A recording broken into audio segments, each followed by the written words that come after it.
Hello friends, எப்பயுமே ஒரே மாதிரி பீன்ஸ் பொரியல் பண்ணாமல் இந்த மாதிரி கொஞ்சம் வித்தியாசமாக ட்ரை பண்ணி பாருங்கள். மசாலா அரைச்சி போட்டது செம்ம டேஸ்ட்டாக இருக்கும். கண்டிப்பாக இந்த ரெசிபியை ட்ரை பண்ணி பாருங்கள்.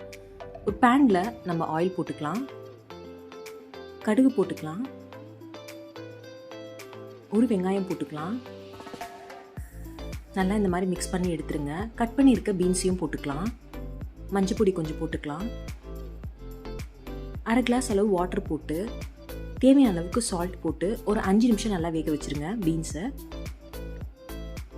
நம்ம மசாலா அரைக்கிறதுக்கு ஒரு மிக்சி ஜாரில் சீரகம் போட்டுக்கலாம், தேங்காய் பல் போட்டுக்கலாம், மிளகு போட்டுக்கலாம், பூண்டு 2 பல் போட்டுக்கலாம், காஞ்ச மிளகா உங்களுக்கு எவ்வளோ வேணுமோ அதுக்கு தகுந்த மாதிரி போட்டுக்கோங்க. மிக்சர் ஜாரில் அரைச்சிக்கோங்க. பீன்ஸ் நல்லா வெந்ததுக்கப்புறமா நம்ம அரைச்சிருக்க தேங்காய் மசாலாஸ் எல்லாத்தையும் போட்டு நல்லா மிக்ஸ் பண்ணி எடுத்துடலாம். சூப்பராக ரெடி ஆயிடுச்சு. செம்ம டேஸ்ட்டாக இருக்கும். இதே மாதிரி நீங்கள் கேரட், பீட்ரூட், அவரைக்காய் கூட ட்ரை பண்ணி பாருங்கள். பாய்.